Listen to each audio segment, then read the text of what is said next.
સ્વાગત છે exam today પર 13 જૂન 2026 દિલ્હી કરંટ અફેર છેલ્લે સુધી વિડીયો સાથે બની રહેજો. કરંટ અફેર્સ ઇમ્પોર્ટન્ટ ટોપિક છે, દરેક એક્ઝામમાં પ્રશ્ન પૂછવામાં આવે જ છે. ટોપિક પર આવીએ. 13 જૂન 2026 ક્વેશ્ચન નંબર 1 છે, હાલમાં બાળ મજૂરી નિષેધ દિવસ ક્યારે ઉજવવામાં આવ્યો? તો પ્રશ્ન છે મિત્રો, બાળ મજૂરી નિષેધ દિવસ ક્યારે ઉજવવામાં આવ્યો? દર વર્ષે મિત્રો 12 જૂનના રોજ આ દિવસ મનાવાય છે. 12 જૂને બાળ મજૂરી નિષેધ દિવસ. આ દિવસની સ્થાપના 2002માં આંતરરાષ્ટ્રીય શ્રમ સંગઠન એટલે કે ઇન્ટરનેશનલ લેબર ઓર્ગેનાઇઝેશન દ્વારા બાળ મજૂરીની વૈશ્વિક સમસ્યાને ઉજાગર કરવા અને તેને દૂર કરવા માટે કરવામાં આવી હતી. 2026ની થીમની વાત કરીએ આપણે તો red card two child labour, fair play for children, descent work four adults છે. હાલમાં વોગ આઈવીઆર દ્વારા ભારત માટે તેના નવા બ્રાન્ડ એમ્બેસેડર તરીકે કોની નિમણૂક કરવામાં આવી છે? તો પ્રશ્ન છે મિત્રો, વોગ આઈવીઆર દ્વારા ભારત માટે તેના બ્રાન્ડ એમ્બેસેડર તો મહિલાઓ માટે બની ગયા છે કૃતિ સેનન અને પુરુષો માટે બની ગયા છે શાહિદ કપૂર. આ બંનેના તમે ફોટા જોઈ શકો છો મિત્રો. એક ચશ્મા બનાવતી કંપની છે આઈવીઆર. હાલમાં 23માં ફિફા વર્લ્ડ કપ 2026નું ઉદ્ઘાટન ક્યાં થયું? તો રાઈટ આન્સર છે મિત્રો આમાં મેક્સિકો ખાતે. યજમાન દેશોની વાત કરીએ, ફિફા એટલે ફૂટબોલ વર્લ્ડ કપ છે બરાબર. યજમાન દેશોમાં છે મેક્સિકો, કેનેડા અને યુનાઇટેડ સ્ટેટ્સ. પ્રથમ match Mexico versus south Africa. ઉદ્ઘાટન સ્થળ છે મિત્રો મેક્સિકો સિટી સ્ટેડિયમ. આ સ્ટેડિયમ વિશ્વકપની ઉદ્ઘાટન મેચ ત્રીજી વખત યોજાનાર પ્રથમ સ્ટેડિયમ બની ગયું છે. હવે મેન એમાં છે મેક્સિકો, કેનેડા, યુનાઇટેડ સ્ટેટ્સ, આમાં મળીને આ વર્લ્ડ કપ થઈ રહ્યો છે અને એના પર આપણે સંપૂર્ણ ફિફા વર્લ્ડ કપ પર એપ્લિકેશનમાં પણ આપણી ટેસ્ટ અપડેટ થઈ જશે અને વિડીયો પણ લાવીશું. શ્રી ભૂપેન્દ્ર પટેલે પર્યાવરણ દિવસથી એક પેડ માં કે નામ 3.0નો રાજ્યવ્યાપી શુભારંભ ક્યાંથી કરાવ્યો? તો ગાંધીનગરમાં બરાબર. ભૂપેન્દ્ર પટેલે 5 જૂને વિશ્વ પર્યાવરણ દિવસ એક પેડ માં કે નામ 3.0 વૃક્ષારોપણ અભિયાનની રાજ્યવ્યાપી શરૂઆત પીપળનો છોડ લગાવી ગાંધીનગરથી કરાવી હતી. નરેન્દ્ર મોદીએ 2024થી આ એક પેડ માં કે નામ અભિયાન શરૂ કરાવ્યું હતું. મિત્રો એક્ઝામ છે તમારી નેક્સ્ટ કંડક્ટર ફોરેસ્ટ સીસી બરાબર અને FSW ફિમેલ હેલ્થ વર્ક. 9510411961 પર મિત્રો મેસેજ કરો બરાબર. 1 વર્ષ 6 મહિના 8 મહિના જેટલું જોઈએ એટલું કરંટ અફેર લઈ લેજો. PSIમાં, LRDમાં બધામાં આપણું કરંટ અફેર 100% પૂછાયું છે. એના આગલી પરીક્ષામાં પણ પૂછાયું હતું બરાબર. કારણ કે દિલ્હીના આપણે 16-17 જેટલા પ્રશ્નો કાઢીએ બરાબર. ડેલી આપણા યુટ્યુબ પર વિડીયો આવતો એટલે પૂરેપૂરું ઓથેન્ટિક કરંટ અફેર તમને મળશે. તો PDF જોવી હોય, ડેમો PDF જોવી હોય, સબૂત જોવા હોય, જે પણ હોય આ નંબર પર મેસેજ કરો. 1 વર્ષનો ચાર્જ છે મિત્રો 300 રૂપિયા. હાલમાં માર્ગ અકસ્માત પીડિતોને મદદ કરવા માટે રાહવીર યોજના માટે સડક મંત્રાલય કોની સાથે ભાગીદારી કરી છે? તો એ રેપિડો સાથે કરવામાં આવી. સડક પરિવહન અને રાજમાર્ગ મંત્રી કોણ છે મિત્રો હાલમાં? નીતિન ગડકરી બરાબર. હવે સડક પરિવહન અને રાજમાર્ગ મંત્રાલય રાહવીર યોજના, હવે આ રાહવીર યોજના શા માટે છે? તો અકસ્માત પીડિતોને મદદ કરવા માટે બરાબર. રેપિડો બાઇક સાથે ભાગીદારી કરી છે. અકસ્માત પીડિતને હોસ્પિટલ પહોંચાડીને જીવન બચાવવામાં મદદ કરનાર રાહવીરને 25,000નું પ્રોત્સાહન ઇનામ આપવામાં આવશે. હાલમાં ઇક્તાલાસેન્ડા ઇકોમિગાટા નામની માછલીની નવી પ્રજાતિ ક્યાં મળી? તો રાઈટ આન્સર છે મિત્રો કેરલમ ખાતે. કેરલમ ખાતે બરાબર. હા મિત્રો કેરલમાં કયું, જો પહેલાં નામ કેરલ હતું, હવે કેરલમ થઈ ગયું છે. કેરળના પેરિયાર ટાઈગર રિઝર્વમાં શોધાઈ હતી. આ દુર્લભ મીઠા પાણીની માછલી પશ્ચિમ ઘાટ માટે સ્થાનિક એટલે કે એન્ડેમિક છે બરાબર. પશ્ચિમ ઘાટમાં. 7 છે, ગૃહમંત્રી અમિત શાહે હાલમાં વિનિમય નામની લેન્ડ પોર્ટ મેનેજમેન્ટ સિસ્ટમ ક્યાં લોન્ચ કરી? તો આપણા દેશના ગૃહમંત્રી છે અમિત શાહ. એમણે વિનિમય નામની લેન્ડ પોર્ટ મેનેજમેન્ટ સિસ્ટમ ક્યાં શરૂ કરી? પ્રશ્ન એમ છે. તો રાઈટ આન્સર છે મિત્રો ન્યૂ દિલ્હી ખાતે. વિનિમય લેન્ડ પોર્ટ મેનેજમેન્ટ સિસ્ટમ શા માટે છે? તો કાર્ગો, મુસાફરો અને વાહનોને પ્રક્રિયાને એક જ સિસ્ટમ હેઠળ લાવે છે. કાગળ આધારિત પ્રક્રિયાઓમાં લગભગ 90%નો ઘટાડો કરશે. સ્માર્ટ બોર્ડર મેનેજમેન્ટ અને વિકસિત ભારત 2047ના વિઝનને મજબૂત બનાવશે. હાલમાં કયા દેશે વિશ્વની પ્રથમ વ્યાપારી ચિપ નિયોને મંજૂરી આપી? તો નિયોને ચીન દેશ દ્વારા મંજૂરી આપવામાં આવી છે, બરાબર. આ શું છે મિત્રો? વ્યાપારી ચીપ છે.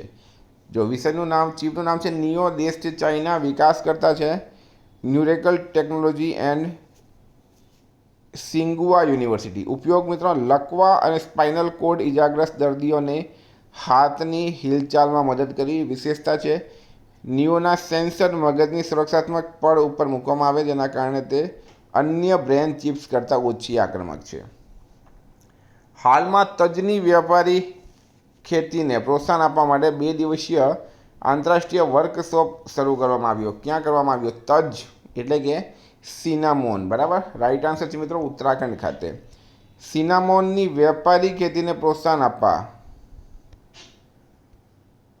2 દિવસીય આંતરરાષ્ટ્રીય વર્કશોપ અને સેમિનાર ઉત્તરાખંડના દેહરાદૂન જિલ્લાના સેલાકુઈ સ્થિત સેન્ટર ફોર એરોમેટિક પ્લાન્ટ્સ ખાતે 11-12 જૂન 2026 દરમિયાન શરૂ કરવામાં આવ્યું હતું. વિષય છે મિત્રો cinnamon innovations in propagation, sustainable cultivation and post harvest technologies.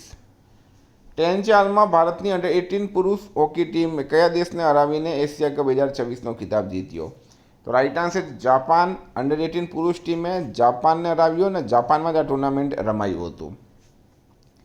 કયા એરપોર્ટ પર પ્રથમ વખત સુખોઈ વિમાન ઉતર્યું? તો મિત્રો મુંબઈ એરપોર્ટ પર સૌ પ્રથમ વખત સુખોઈ વિમાન ઉતર્યું છે. Su-30 MKI ફાઇટર જેટ પહેલી વાર નવી મુંબઈ ઇન્ટરનેશનલ એરપોર્ટ પર ઉતર્યું. આ નવા એરપોર્ટ પર કોઈ ફાઇટર જેટનું આ પ્રથમ લેન્ડિંગ છે, બરાબર. ઓક્ટોબર 2025માં નરેન્દ્ર મોદી દ્વારા ઉદ્ઘાટન કરાયું હતું.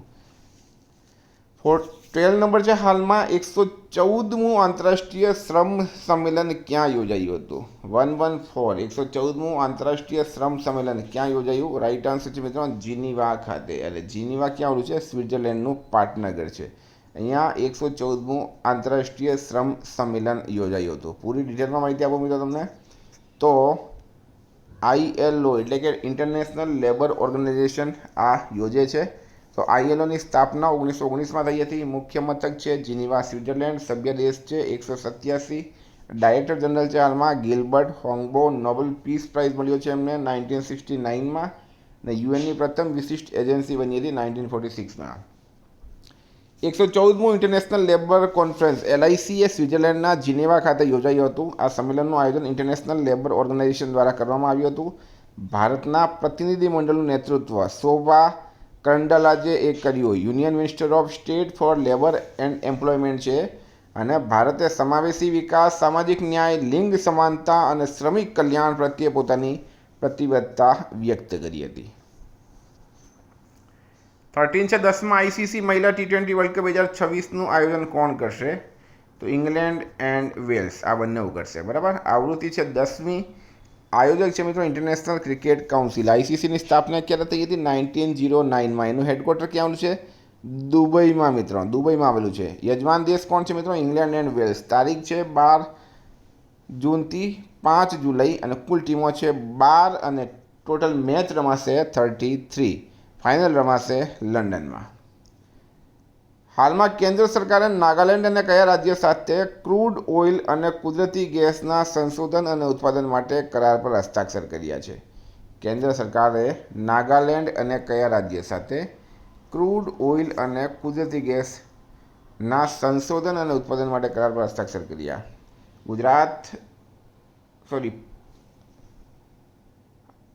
આસામ રાઈટ આન્સર છે મિત્રો. આસામ, પંજાબ નહીં, આસામ. કેન્દ્ર સરકારે નાગાલેન્ડ અને અસમ રાજ્ય સાથે ક્રૂડ ઓઇલ અને કુદરતી ગેસના સંશોધન અને ઉત્પાદન માટે ત્રિપક્ષીય સમજૂતી કરાર પર હસ્તાક્ષર કર્યા. 15 છે હાલમાં કયું શહેર આંતરરાષ્ટ્રીય મુસાફરી માટે ભારતના ઇઝી કનેક્ટ મોડલ હેઠળ પ્રથમ શહેર બન્યું છે? તો રાઈટ આન્સર છે મિત્રો આમાં વારાણસી.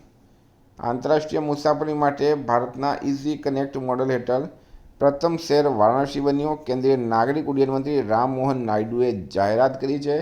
ઇઝી કનેક્ટ મોડલ શું છે? તો આ મોડલ હેઠળ મુસાફરો તેમના મૂળ શહેરમાં ચેક ઇન અને ઇમિગ્રેશન પ્રક્રિયા પૂર્ણ કરી શકે છે.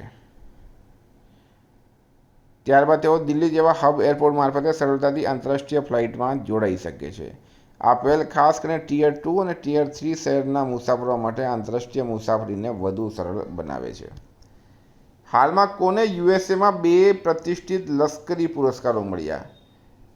તો મેજર પ્રભાત મિશ્રાને અમેરિકામાં 2 પ્રતિષ્ઠિત લશ્કરી પુરસ્કારો મળ્યા. 92 દેશોના 120 આંતરરાષ્ટ્રીય લશ્કરી અધિકારીઓ વચ્ચે આ સિદ્ધિ હાંસિલ કરી. મિત્રો, એમણે બીર બ્રુક્સ એવોર્ડ અને જનરલ ડગલાસ મેકઆર્થર લશ્કરી નેતૃત્વ લેખન એવોર્ડ, આ બંને એવોર્ડ મળ્યા છે. તો મિત્રો, આ હતા કરંટના પ્રશ્નો. વાત કરીએ રિવિઝનની. તો ફ્રેન્ડ, 12 જૂન 2026 આપણે આવી ગયા રિવિઝન પર. આંતરરાષ્ટ્રીય રમતગમત દિવસ ક્યારે? તો 11 જૂને. મંગોલિયામાં યોજાયેલી મહિલા એશિયન વ્યક્તિગત ચેસ ચેમ્પિયનશિપ 2026નો ખિતાબ કોણે જીત્યો? સવિતા શ્રી ભાસ્કરે. કયા રાજ્ય સરકારે મહિલાઓની સુરક્ષા સુનિશ્ચિત કરવા માટે સ્ત્રી રાઇડ નામની પહેલ શરૂ કરી? તો તેલંગાના. ગુજરાત પોલીસ અને કયા દેશના હાઈ કમિશન વચ્ચે ગાંધીનગરમાં બેઠક યોજાઈ? તો બ્રિટન. રાઇટ આન્સર છે.